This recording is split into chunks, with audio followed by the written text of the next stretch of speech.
ओम सरस्वती नमः। राधे राधे एवरीवन। इस वीडियो में आज मैं आपके साथ शेयर कर रही हूँ बसंत पंचमी की सरल पूजा विधि। बसंत पंचमी के पर्व को सरस्वती पूजा के नाम से भी जाना जाता है। बसंत पंचमी के दिन ज्ञान की, बुद्धि की और संगीत की देवी माँ सरस्वती जी की विशेष पूजा की जाती है। बसंत पंचमी का पर्व माघ मास के शुक्ल पक्ष की पंचमी को मनाया जाता है और बसंत पंचमी के दिन से ही बसंत ऋतु की भी शुरुआत हो जाती है। बसंत पंचमी कब की है और पूजा का शुभ मुहूर्त क्या रहेगा, ये भी मैं आगे वीडियो में आप लोगों को बताने वाली हूँ। जिस जगह हम पूजा करेंगे उस जगह को अच्छे से साफ कर लेंगे। वहां पर हम एक लकड़ी की चौकी या पाटा बिछाएंगे। पाटे पर आपको पीला या फिर सफेद वस्त्र बिछाना है। बसंत पंचमी के दिन आपको पीले वस्त्र पहनने चाहिए। यदि आपके पास पीले वस्त्र ना हो तो अपने हाथ में आप पीला धागा भी बांध सकते हैं। अब हम फूलों का आसन देते हुए सर्वप्रथम गणेश जी को चौकी पर विराजित कर लेंगे। उसके बाद फूलों का आसन देते हुए हम माता सरस्वती जी को भी चौकी पर विराजित कर लेंगे। यदि आपके पास माता सरस्वती की फोटो है तो आप फोटो को विराजित कर लीजिए और यदि सरस्वती जी की मूर्ति है तो आप मूर्ति को विराजित कर लीजिए। मेरे पास माता सरस्वती जी की फोटो और माता सरस्वती जी की मूर्ति दोनों ही हैं, तो मैंने दोनों को ही चौकी पर विराजित कर लिया है। अब चूंकि यह विशेष पूजा होती है तो इसमें हमें कलश स्थापना करनी होती है। कलश स्थापना के लिए हमें कलश लेना है। कलश के कंठ पर हम मौली बांधेंगे और एक स्वास्तिक का चिन्ह बनाएंगे। कलश में पहले हम गंगा जल डालेंगे, उसके बाद कलश को हम कंठ तक शुद्ध जल से भर देंगे। अब हम कलश में कुछ अक्षत डालेंगे, उसके बाद एक हल्दी, सुपारी, सिक्का और बतासा डालेंगे और एक पीला फूल भी डाल देंगे। अब हम कलश के मुख पर आम के 5 या 7 पत्ते लगाएंगे। यदि आपको आम के पत्ते ना मिले तो आप अशोक के या फिर पान के पत्ते भी लगा सकते हैं। कलश के मुख पर हम एक पूर्ण पात्र रखेंगे जिसमें हम थोड़े से अक्षत रखेंगे। आप अक्षत की जगह गेहूं या जौ भी रख सकते हैं। अब हम एक जटाओं वाला नारियल लेंगे जिस पर हम मौली बांधेंगे। आप मौली की जगह पीला वस्त्र भी नारियल पर बांध सकते हैं। मैंने कलश पर नारियल रखा है क्योंकि जो माता की पूजा होती है उसमें कलश के ऊपर श्रीफल ही रखा जाता है। बसंत पंचमी के दिन ही माता सरस्वती का प्राकट्य दिवस भी मनाया जाता है। अब नारियल का मुख अपनी ओर करते हुए हम नारियल को भी कलश पर स्थापित कर देंगे। बसंत पंचमी की यह पूजा आप सुबह से लेकर दोपहर के 1-2 बजे तक कभी भी कर सकते हैं। कॉलेज और स्कूलों में भी इसी टाइम पर माता सरस्वती जी की पूजा की जाती है। कलश स्थापना के लिए हम एक आसन तैयार करेंगे। मैंने कलश स्थापना के लिए अक्षत से एक अष्टदल कमल बनाया है। आप चाहें तो सिंपल रूप से चावलों की ढेरी रखकर भी कलश की स्थापना कर सकते हैं। बसंत पंचमी के दिन माता सरस्वती जी के साथ साथ धार्मिक शास्त्रों की भी पूजा की जाती है।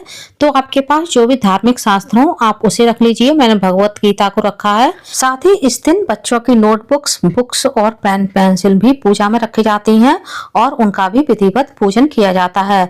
ऐसा करने से बच्चों को ज्ञान की प्राप्ति होती है और माता सरस्वती जी की कृपा उन पर बनी रहती है। अब हम दीपक को भी चौकी पर विराजित कर लेंगे। दीपक को मैंने अक्षत का और फूलों का आसन दिया है। माँ सरस्वती संगीत की देवी हैं, तो इस दिन संगीत से जुड़े हुए वाद्य यंत्रों की भी पूजा की जाती है। आपके पास जो भी वाद्य यंत्र हो आप वो पूजा में रख लीजिए।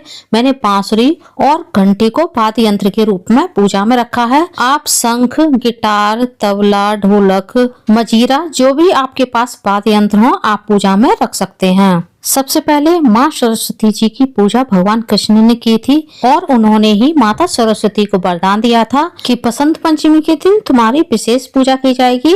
इसलिए हमें भगवान कृष्ण के प्रिय मोर पंख को भी पूजा में अवश्य रखना चाहिए। मैंने सबसे पहले पूजा में दीप प्रज्वलित किया है। इसके बाद सभी को हम स्नान की भावना से जल का छींटा देंगे। सबसे पहले पूजा में हम दीप प्रज्वलित कराएंगे और भगवान गणेश को हम हल्दी से तिलक कराएंगे, पीले अक्षत चढ़ाएंगे, गणेश जी को दुर्वा अर्पित करेंगे, साथ ही पुष्प भी अर्पित कर देंगे। बसंत पंचमी की पूजा में अधिक से अधिक पीले रंग का प्रयोग किया जाता है। अब हम गणेश जी को एक जनेऊ अर्पित करेंगे और वस्त्र की भावना से मौली और इत्र भी अर्पित कर देंगे। अब हम माँ सरस्वती जी का पूजन करेंगे। बसंत पंचमी के दिन आपको माता सरस्वती जी का पूजन हल्दी से करना है। सरस्वती जी ने हाथ में जो माला, वेद और वीणा पकड़ी हुई है उसका भी हम पूजन कर देंगे।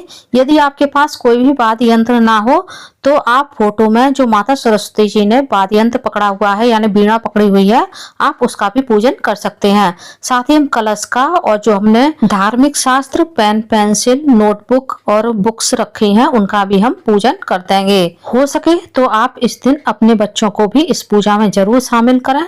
अब हम माता सरस्वती जी को कुमकुम से भी तिलक कर देंगे और एक पीला वस्त्र भी अर्पित कर देंगे। यदि आपके पास पीला वस्त्र ना हो तो आप मौली में हल्दी लगा करके माता सरस्वती को वस्त्र की भावना से अर्पित कर सकते हैं। साथ ही हम माता सरस्वती को पीले फूल अर्पित करेंगे और यदि आपके पास हो तो आप फूलों की माला भी इस दिन माता सरस्वती को जरूर अर्पित करें। नहीं है तो कोई बात नहीं है, आप केवल फूल भी माता सरस्वती को अर्पित कर सकते हैं। कुछ सफेद फूल भी हम माँ सरस्वती जी को अर्पित कर देंगे क्योंकि माता सरस्वती जी को पीले रंग के साथ साथ सफेद रंग भी प्रिय होता है। अब हम सभी को इत्र लगाएंगे। इत्र लगाने से भगवान प्रसन्न होते हैं। दक्षिणा स्वरूप अपनी श्रद्धा के अनुसार कुछ पैसे भी हम माँ सरस्वती को अर्पित करेंगे। साथ ही अपनी श्रद्धा के अनुसार कुछ सुहाग सामग्री भी हम माँ सरस्वती जी को अर्पित कर देंगे। आप 5, 7, 11, 16 जैसी आपकी गुंजाइश हो, आप उतने सुहाग की सामग्री माता सरस्वती को इस दिन जरूर अर्पित करें। बसंत पंचमी के दिन सरस्वती माता को पीला भोग लगाया जाता है। पीले भोग में आप पीले मीठे चावल बना सकते हैं या फिर आप बेसन के या बूंदी के लड्डुओं का भी भोग लगा सकते हैं। मुख शुद्धि के लिए हम एक पान का बीड़ा अर्पित करेंगे जिस पर हम 2 लौंग, 1 इलायची, 1 सुपारी और 1 पतासा रखेंगे। अब हम फलों का भोग लगाएंगे। फलों में मैंने केला लिया है, आप कोई भी मौसमी फल ले सकते हैं। इसके बाद हम सभी को पीले अक्षत भी अर्पित कर देंगे।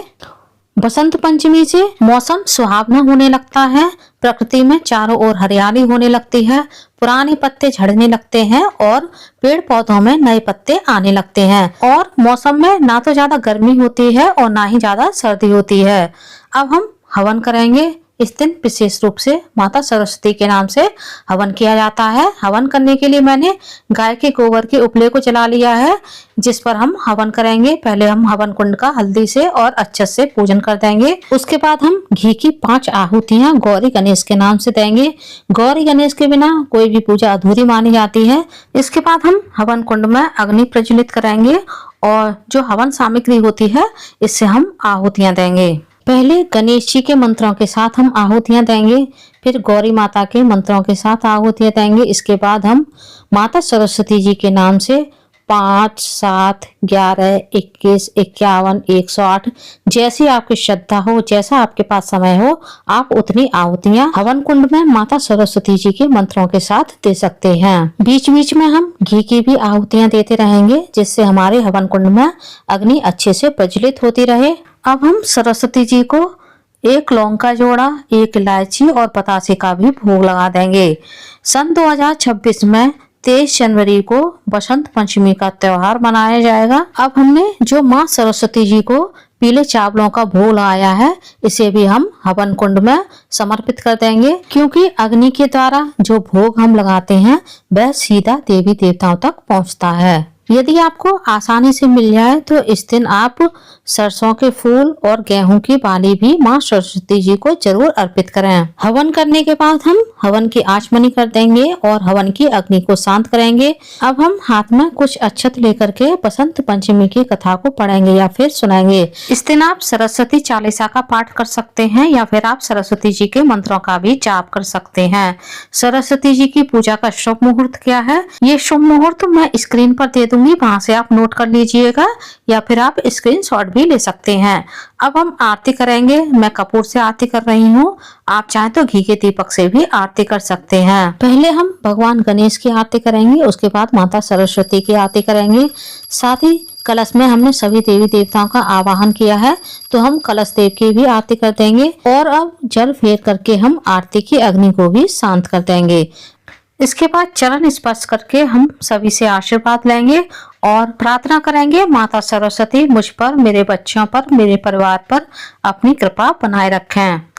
प्रसाद में जो हमने भोग रखा है इसके चारों ओर हम जल फेर देंगे और पूजा के थोड़ी देर बाद इस भोग को हम उठा लेंगे और परिवार के सभी सदस्यों में इस भोग को हम बांट देंगे। साथ ही पूजा में जो नोटबुक्स और बुक्स हमने रखे हैं ये अपने बच्चों को हम पढ़ने के लिए दे देंगे और जो भी धार्मिक ग्रंथ हमने पूजा में रखा है इसे हम अपने मंदिर में संभाल कर रख देंगे। और इस सुहाग सामग्री को आप स्वयं भी यूज कर सकते हैं और आप चाहें तो किसी ब्राह्मणी को भी दान कर सकते हैं। आई होप वीडियो आप लोगों को पसंद आया होगा। वीडियो कैसा लगा कमेंट्स में जरूर बताइएगा और यदि आप मेरे चैनल पूनम की आस्था पर पहली बार आए हैं तो प्लीज चैनल को सब्सक्राइब कर लीजिए। वीडियो को ज्यादा से ज्यादा लाइक कीजिए, शेयर कीजिए, साथ ही बेल आइकन को प्रेस कर दीजिए ताकि हमारी आने वाली सारी लेटेस्ट वीडियो की नोटिफिकेशन आप लोगों को टाइम से मिल सके। कमेंट्स में सरस्वती माता की जय अवश्य लिखिएगा। धन्यवाद फ्रेंड्स। सरस्वती माता की जय। राधे राधे।